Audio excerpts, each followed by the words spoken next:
बिस्मिल्लाहिर्रहमानिर्रहीम। आप देख रहे हैं मेरा यूट्यूब चैनल और फेसबुक पेज लीगल ईगल्स। बात करेंगे सरकार बनाम मुबैना ज़हीर गैंग के मुकदमे में आज के दिन जो सिंध हाई कोर्ट के अंदर 3 तरह की समातें हुई थी उनके ऊपर बात करेंगे और 3 तरह के बाद में तहरीरी फैसले आए थे उसके ऊपर बात करेंगे। और मैं पहले इनको एक्सप्लेन कर चुका हूँ लाइव सेशन में, लेकिन तब तक हमारे पास ये बड़ा मुख्तसर सा जो तहरीरी फैसला है वो नहीं था। और तहरीरी फैसले के बाद सारा दिन उसके फैसले आने के बावजूद भी कुछ अफवाहें फैलाई गई हैं, अजीब अजीब सी इंफॉर्मेशन दी गई है, अजीब तरीके से इन ऑर्डर्स को इंटरप्रेट किया गया है। कुछ लोग अभी भी बाज नहीं आ रहे कि वो हमारी हाई कोर्ट्स को, हमारे हाई कोर्ट्स के बारे में गलत तरह से उनके ऑर्डर्स को इंटरप्रेट कर रहे हैं, उनको एक्सप्लेन कर रहे हैं, लोगों को गुमराह कर रहे हैं। लेकिन मैंने मुनासिब समझा कि बात तो हम दिन में कर चुके हैं, लेकिन तहरीरी फैसलों के ऊपर वो आपके साथ फैसले आप लोगों ने हमारे मुख्तलिफ दोस्तों की कम्युनिटी पोस्ट के ऊपर देखे होंगे, लेकिन अब आपके साथ मैं शेयर कर देता हूँ उसको आसान अल्फाज में कि उनका मकसद क्या था।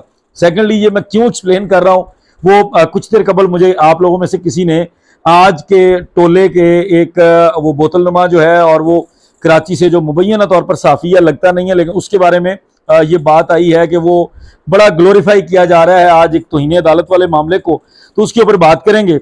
और इन सारी चीज़ों को फिर मैं आपको पहले एक्सप्लेन करता हूँ। पहले मैं आपको 3 तरह के ये ऑर्डर्स हैं। एक सीपी है जो ये जो मुल्ज़म है, जो मरकजी किरदार है ज़हीर अहमद, उसने दायर कर रखी है, जिसमें वो कहता था कि इस FIR को क्वैश कर दें, इस FIR को खारिज कर दें, ये FIR ख़त्म कर दें सिरे से, ये बनती नहीं है। क्योंकि मैंने तो बड़े तरीके से मैनेज करके बच्ची का बयान अपने हक में दिलवाया हुआ है, मैंने तो बच्ची को अपने चुंगल में रखा हुआ था, तो वो अब चूंकि बच्ची भी उसके चुंगल से आज़ाद हो चुकी है, हालात चेंज हो चुके हैं, C क्लास से फर्स्ट क्लास तक चालान की बात पहुंच चुकी है, तो इसलिए अब वो मुमकिन नहीं रहा कि उसको ये सारा प्रोटोकॉल मिलता। तो आज क्वैशमेंट के ऊपर जो ऑर्डर हुआ है, पहले मैं वो आपको पढ़ के सुनाऊंगा, फिर मैं आपको जिब्रान नासिर की पिटीशन के ऊपर जो ऑर्डर हुआ है, जिसको और बड़े गंदे तरीके से इंटरप्रेट किया है कुछ लोगों ने, जिनको कानून का भी नहीं पता, जिनको हमारी अदालतों का भी नहीं पता, कुछ लोग अदालतों से मुतल्लक होकर भी उनको नहीं पता किसी चीज का, उनको भी ये समझ आ जाएगी। पहले मैं पढ़ता हूं जी वो ऑर्डर जो ज़हीर ने क्वैशमेंट के लिए दायर किया था और जो बड़ा 4 से 5 लाइनों के अंदर सिंध हाईकोर्ट ने इनका जनाजा निकाला है, वो मैं आपको बताता हूं। Mister Mohammad Aamir Niaz, advocate for the petitioner, ये वो वकील साहब हैं जिन्होंने भावलपुर में और मुल्तान के अंदर झूठ बोलकर इनकी जमानत ली थी। Through this petition petitioner seeks quashment of FIR 159/2022, उस FIR का नंबर है, which has already been challenged before the concern trial court and the petitioner has alternate remedy before the learned trial court, and as such this petition is not maintainable in the constitutional jurisdiction of this court which is hereby disposed of। उन्होंने कहा जी कि आप यहां पर आए हैं, आपका चलान वहां पे दायर हुआ है, आपका चलान आपके खिलाफ आ गया है, चलान के अंदर आपके खिलाफ इतना कुछ हो गया है और आप कह रहे हैं कि जी हम उस चलान को नहीं मानते, तो आप जाएं और आप उसी चलान के ऊपर कंटेस्ट करें। अगर आपकी बातों में दम होगा तो आप वहां पे जाएं और उस चलान को फारिग करवा लें। मैं मुख्तसरन इसको बताऊंगा, जो मेन मुद्दा है जिसके ऊपर जरूरी है बात करना वो मैं बाद में बताऊंगा। जिब्रान नासिर की जो पिटीशन है, एक CP जो है कॉन्स्टिट्यूशनल पिटीशन, अब उसके ऊपर आता हूं। Mister Jibran Nasir, advocate for petitioner, in this petition matter has already been challenged before the concern trial court and the petitioner has alternate remedy before the learned trial court, and as such this petition is not maintainable in the constitutional jurisdiction of this court which is hereby disposed of along with pending applications। उन्होंने कहा जी कि आपकी जो remedy है वो अब आपके पास available है, और मैंने आपको दिन में बताया था कि जिब्रान नासिर ने ये पिटीशन दायर क्यों की थी। जिब्रान नासिर ने इस पिटीशन को एक फेयर इन्वेस्टिगेशन के लिए और एक फेयर चलान के लिए चैलेंज किया था। ये पिटीशन दायर की थी सिंध हाईकोर्ट के अंदर, जो कि उसका मकसद आज से 2 दिन कबल पूरा हो चुका है, जब एक फर्स्ट क्लास बिजनेस क्लास चलान जो है वो पेश हो चुका है। उम्र सजाए मौत से लेकर नीचे 10 साल तक की सजाओं वाला जो मामला है, उसका एक जबरदस्त किस्म का चलान उसी सिंध पुलिस ने, उसी प्रोसिक्यूशन ने पेश कर दिया है, जिसके ऊपर एतराजात थे जिब्रान नासिर के। और जब उसके इतराजात वैसे ही खत्म हो गए हैं तो उनको कोई जरूरत नहीं है कि भाई वो इसको परसू करें। तो इसलिए ये थी जिब्रान नासिर की उस पिटीशन का, जिसके बारे में अजीब अजीब सी घटिया बातें की जा रही थी। एक बड़ी मजे की चीज है जिसको वो कराची का मुबैना साफी वो इसको एक्सप्लेन कर रहा था, वो अब एक्सप्लेन करेगा अदालतों के फैसलों को, जिसको अदालतों के बारे में कुछ नहीं पता। और जो खुद इस वक्त तौहीन अदालत के नोटिस पा चुका है, वो खुद इस वक्त तौहीन अदालत का मुल्ज़िम है। और ये तमाम टोला बेसिकली तौहीन अदालत का मुल्ज़िम है और इनके नोटिस आ चुके हैं, वो हम आपको कहेंगे। तो मैं इसके अंदर ही बल्कि कोशिश करूंगा वो एडजस्ट कर दूं कि पहले मैंने आपको दिखाया था जो मेहदी अली काज़मी ने सूट फाइल किया था इनके खिलाफ डैमेजेस का, पहले उसके नोटिस आए थे जिनके आगे आगे लग के ये भागे थे। उसके बाद अब तौहीन अदालत का नोटिस भी लाहौर के अंदर गर्दिश कर रहा है और ये लोग उसके आगे आगे भाग रहे हैं और ये तमाम लोग तौहीन अदालत के मुल्ज़मान बन चुके हैं। उसके ऊपर क्योंकि अब मैं बात इसलिए कर रहा हूं कि ये तौहीन अदालत के खुद मुल्ज़मान हैं और ये दूसरों को दर्श देते फिर रहे हैं। ये आज एक जो मैं ऑर्डर पढ़ने जा रहा हूं, पहले ये ऑर्डर सुनिएगा। और इससे कबल मैं आप लोगों को बता चुका हूं कि इनके बारे में तौहीन अदालत और सिंध हाई कोर्ट के रिमार्क्स किस तरह के आ चुके हैं। इन रिमार्क्स को तो ये बहुत ज्यादा ग्लोरीफाई किया जा रहा है। ओहो, जहीर ने कमाल कर दिया, जहीर के वकील ने कमाल कर दिया और पता नहीं क्या क्या कर दिया, इंग्लिश पढ़नी नहीं आती।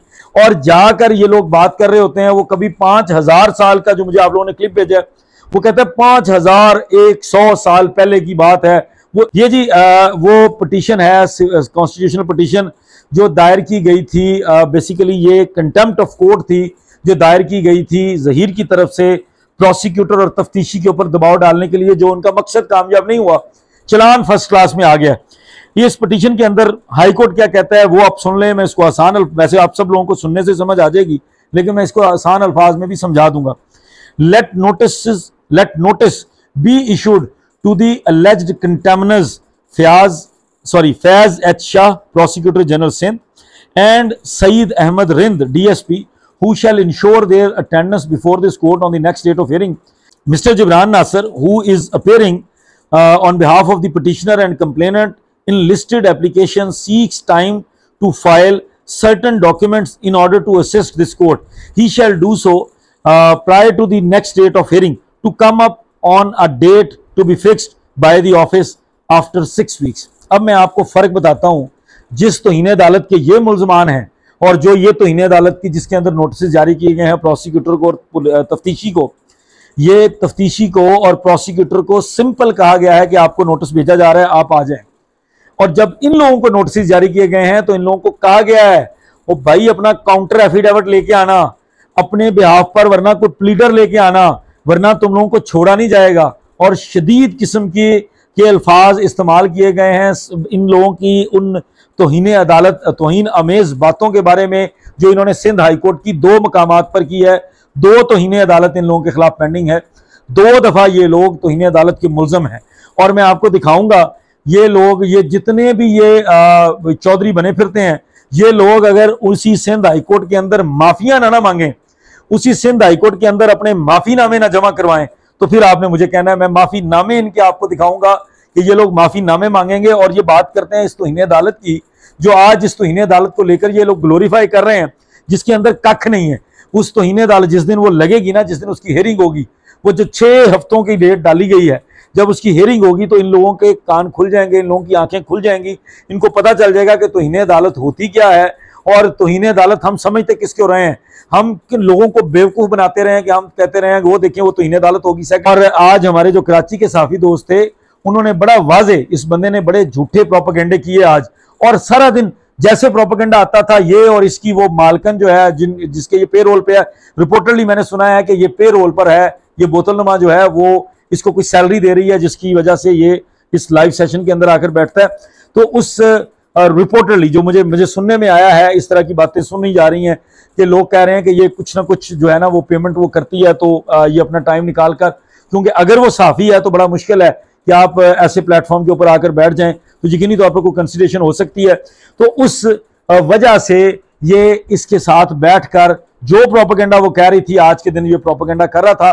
और उसी कराची से उसी तरह के न्यूज रिपोर्टर जो वाकई कोर्ट रिपोर्टर हैं, जो हमें रोज अदालतों के अंदर अपनी तस्वीर बनाकर दिखाते हैं, जो रोज अदालतों के अंदर से कंटेंट शेयर करते हैं, नजर आ रहा होता है कि यार ये बंदा अदालत में मौजूद है, उन लोगों की तरफ से आज सारा दिन इसकी छितरौल होती रही है। जो ये झूठा प्रोपेगेंडा ये और बोतलनुमा करती थी, उसके बारे में क्लियरली एक काउंटर कम्युनिटी पोस्ट आती रही है, वो आप तमाम लोग देख सकते हैं।